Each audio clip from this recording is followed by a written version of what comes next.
Ladies and gentlemen, we have done it. I have done it. You have done it. Mihoyo has done it. I'm not quitting this game, baby. I'm not. And I'll tell you why. So I was on my phone, on my mobile device, and I did one poll on the Bang Boo banner. And I don't know if it's updated yet. It's not. So right here, you can see I got the physical anomaly Bang Boo.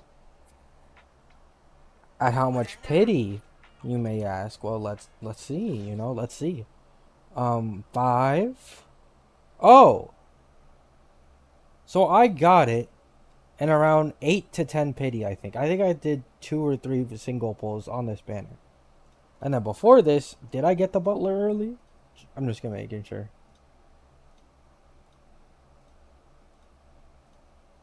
I did get the butler early at like 60 pity, somewhere around there. But I now have the ice anomaly boo and the physical anomaly boo. Now, why this is huge for my account is I've already decided that I'm skipping Zuyan. I almost have Ellen. I'm at 77 pity and I still haven't gotten her, right? But I've decided I'm going to skip Zuyan, and I believe the Stun Lightning Girl is going to be the first half of the next banner, or the next patch. And then the second half will be Jane Doe, which is a physical anomaly character. Now, why am I looking for a physical anomaly character? I believe, right, this is just from my personal experience playing this game, anomaly characters will be the most broken class of characters in the entire game. And my reason for believing this is that I have Piper. Level 40, some anomaly on her. Normal skills, right? She's a 4-star. And she does more damage than my Nekomata. A 4-star. Because of the fact that in Shiyu Defense, there's often a group of mobs that come before you start fighting the bosses. And because of this, Anomaly doesn't split its damage depending on how many people are around. It does the same damage. So Piper's Spin, if you manage to get 3 mobs close enough together, will hit Anomaly 3 times on 3 different mobs. And it does like a quarter or half their HP bar every single time, right?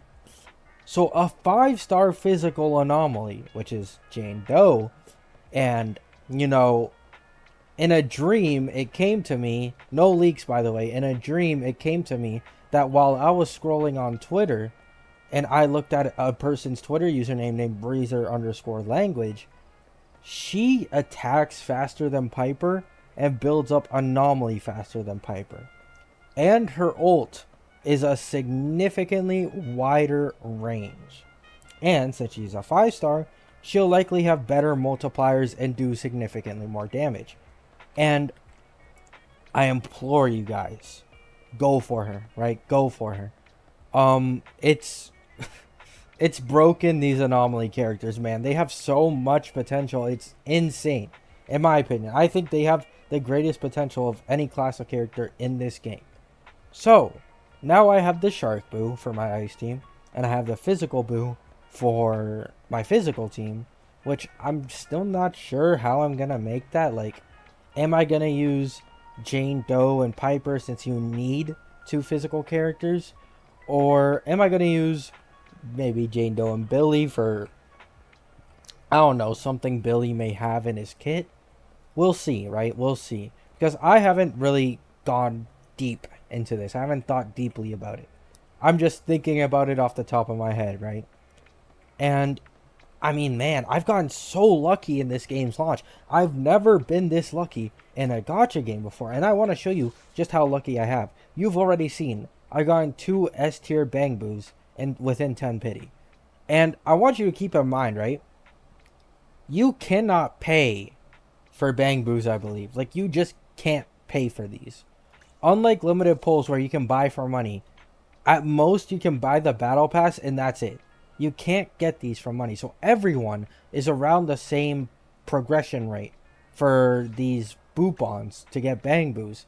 Everyone in the game is almost at the same progression rate, right? Unless someone's buying battle pass. They've gotten a couple more, but that's it. So I'm way ahead of the game now, right? I have the Ice Shark, the physical anomaly for physical, and then the Butler for energy regen and just, normal stuff. And in my standard pulls, although I got unlucky and didn't get characters, I got. Give it a second. I hate how slow moving in this thing is. Oh, I'm actually at 35 pity? I didn't even know that. I'm actually at 38. Okay then. So I got Hellfire Gears, which is for stun characters, which I could use for the new stun character, but I'm probably going to skip her since I want Jane Doe instead. And because I lost pity on the limited banner, and now I'm on 73 pity again, I simply don't have enough pulls to pull for both of them. But I also got another Hellfire Gears. So I have two of these, right? So the plan is, hopefully I get lucky. I get Lycone sometime down the road. And if another stun character comes and I'm actually available to get them, because I'm prioritizing Jane Doe right now. I really need a second DPS that replaces Necromata or Piper, right? And before this, I also got an early Rena. So I've gotten every character or every pull early. The Bang Boos I've gotten especially early. I've only been struggling on the limited banner, which sucks. I'd say that's the worst part of all this. Like, limited banners are where you actually want to get earlies, but it's okay, right? It's not that serious. It's the launch of the game. They gave you a lot of wishes. So I'm still able to get Ellen anyways, and hopefully I win my 50-50 on Jane Doe. But, boys, I'm not quitting this game. I genuinely was thinking of quitting this game. However, after all of this, I think I either may quit or take a break from Honkai Star Rail. Because I've been so unlucky on Honkai Star Rail, and I've fallen behind so much lately. And I started Honkai Star Rail very late, and at the same time, I also took a lot of breaks, right? Taking breaks in gacha games is like, you're basically just admitting defeat. You're bricking your account. Because even in only 4 months, there's going to be like, 6 new units. All the enemies and all the endgame modes are now going to have like 50% more HP and mechanics that only certain characters can counter. And it's like, it sucks. It sucks taking a break from these gacha games. And that's how these gacha games get you to spend money. But for Wuthering Waves and Zenless Zone Zero, these are the first two gacha games where I've started since launch. So I'm ahead of the curve, or even like on the level of most other people, right? I've gotten pretty lucky on Wuthering Waves, and I've gotten really lucky on Zenless Zone Zero. So I think these two are the games I'm going to make the most content on.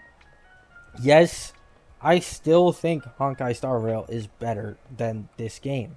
However, I was talking from a first time player experience, right? And obviously the story. Whenever Honkai Star Rail posts a new patch, I'm instantly in there, instantly to play the story and to progress further.